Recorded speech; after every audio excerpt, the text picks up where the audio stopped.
Good morning and welcome to all the viewers. Today I am going to discuss a poem with all of you. The name of the poem is Daffodils, written by William Wordsworth, who was a nature poet, and he advocated this theory that every problem has a solution.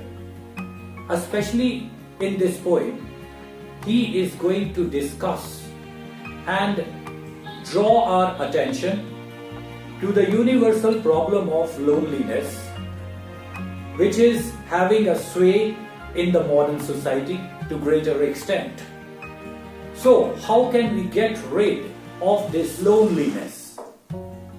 So let us see what William Wordsworth suggests as a solution to this problem.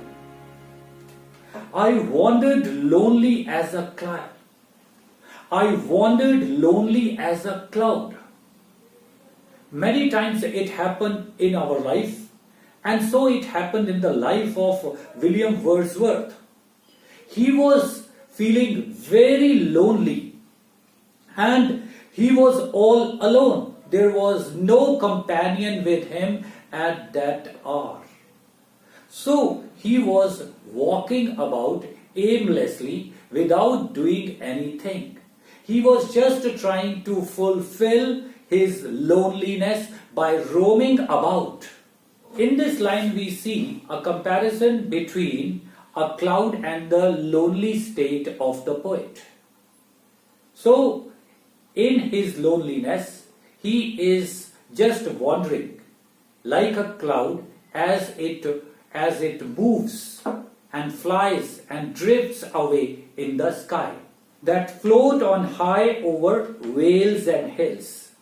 And he is comparing his loneliness and his state of mind, which is a lost state of mind, to the cloud that is moving about, that is flying over the vales, means valleys, and the hills. When all at once I saw a crowd, a host of golden daffodils. But when he was wandering about, suddenly he came some golden colored daffodils. Now, daffodils represent the beauty of nature. It has been a source of beauty since ages. Whenever I behold a rainbow in the sky, my heart leaps. And so it happens with the daffodils also. So the poet came across a very big crowd of daffodils, and they were golden. Beside the lake, beneath the trees. And we can see the location where he saw many daffodils in a glance. And all these daffodils were there beside the lake. And over the daffodils there were trees. The daffodils were under the trees, means they were protected by the trees, fluttering and dancing in the breeze. And they were moving lightly, and they were moving to and fro, and it seemed as if they were dancing, expressing their joy which was within their heart as they were enjoying the cool breeze. So in this paragraph, we have seen on the one side the loneliness of the poet, and on the other side the golden daffodils, which are very happy in the cool breeze, as they are not affected by the mad desires of human beings. Continues as the stars that shine and twinkle on the Milky Way.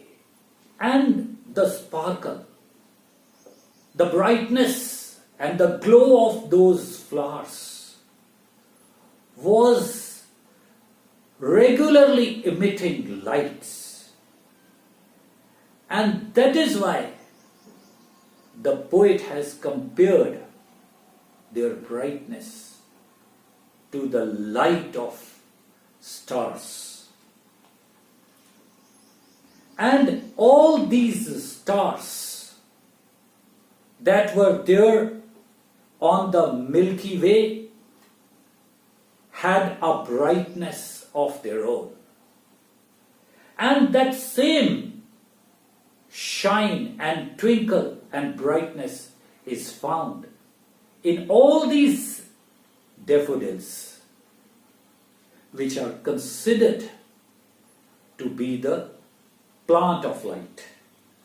They stretched in never-ending line along the margin of a bay, and they were seen as if they have stretched themselves to a very long path along the lake.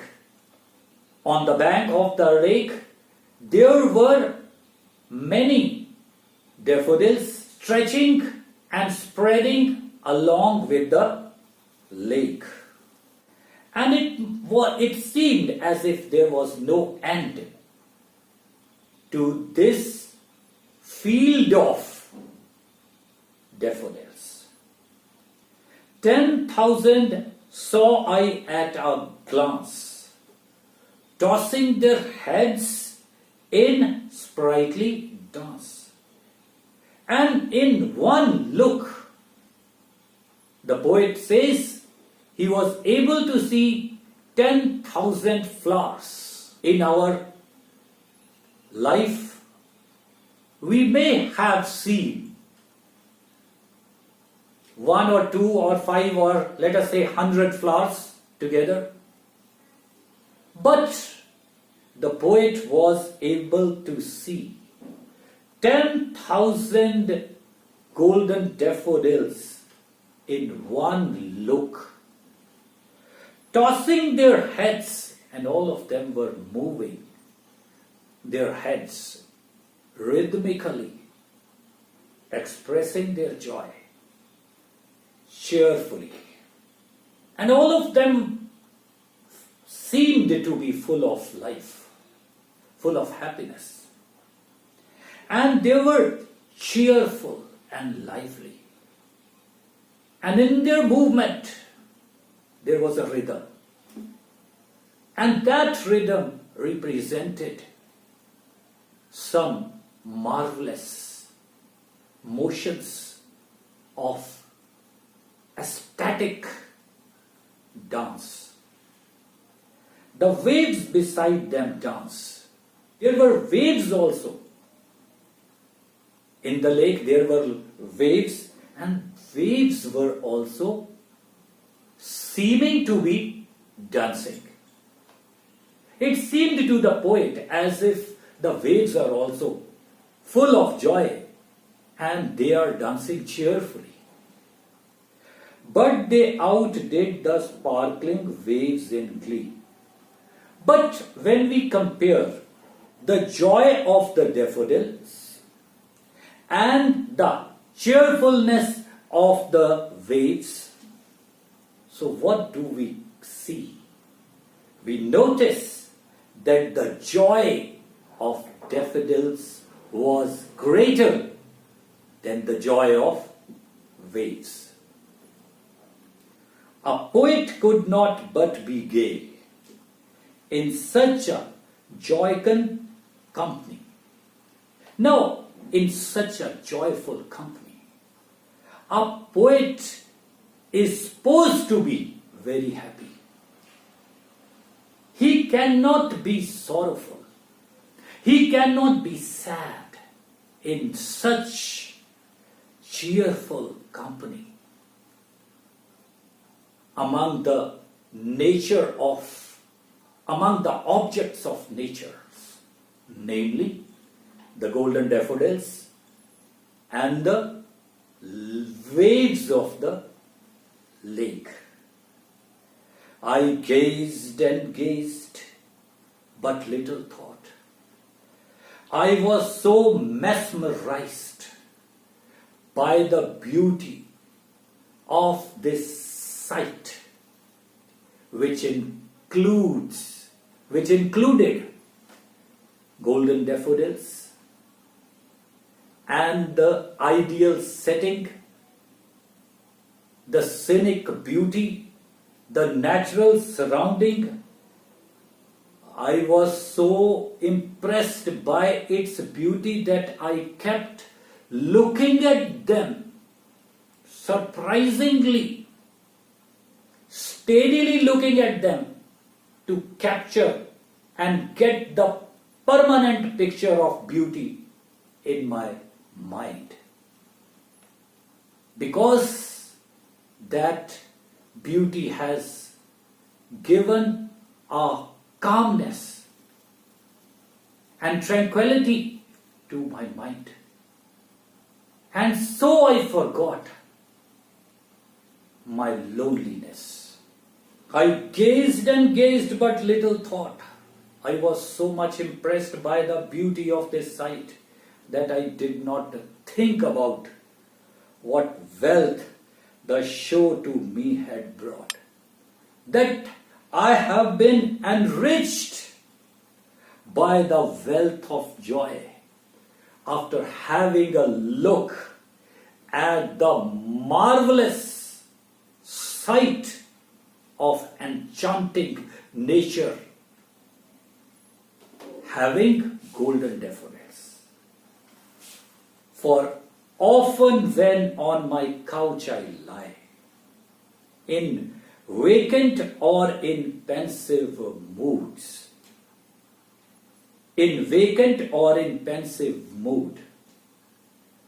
and now whenever I am in a sad mood, and when I am lying on my bed, when I do not have anything to do, when I have lost all my interest to do anything in this world, let us say that when I am idle, without any work, when there is no desire to work in me, in such pensive, sad mood, what happens? They flash upon that inward eye, which is a bliss of solitude. All these sights of golden daffodils, they appear like lightning in my mind. And I can see all these things through my inward eyes, in my imagination, and enjoy their company once again, which is a bliss of solitude. And all these things become a source of happiness, joy in my solitude, in my loneliness. And then my heart with pleasures fills and dances with the daffodils. And then what happens? It is a unique experience of the poet. That when he is in this state of mind, his heart is filled with pleasure. Now there is no more sorrow. This sight has taken away that sorrow from his mind. And he starts dancing in the company of daffodils in his imagination. And that imagination empowers his mind, body and soul to give him energy. Now the takeaway tip. This life can have many sad experiences in it as far as the relations are concerned. Some may feel the pangs of loneliness, Some may leave a desire to do something under the effect of failures.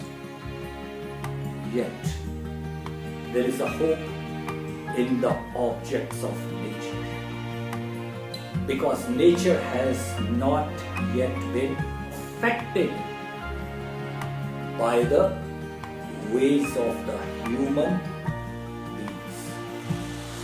They are the permanent source of joy and hope for all those people who are suffering from loneliness and sad.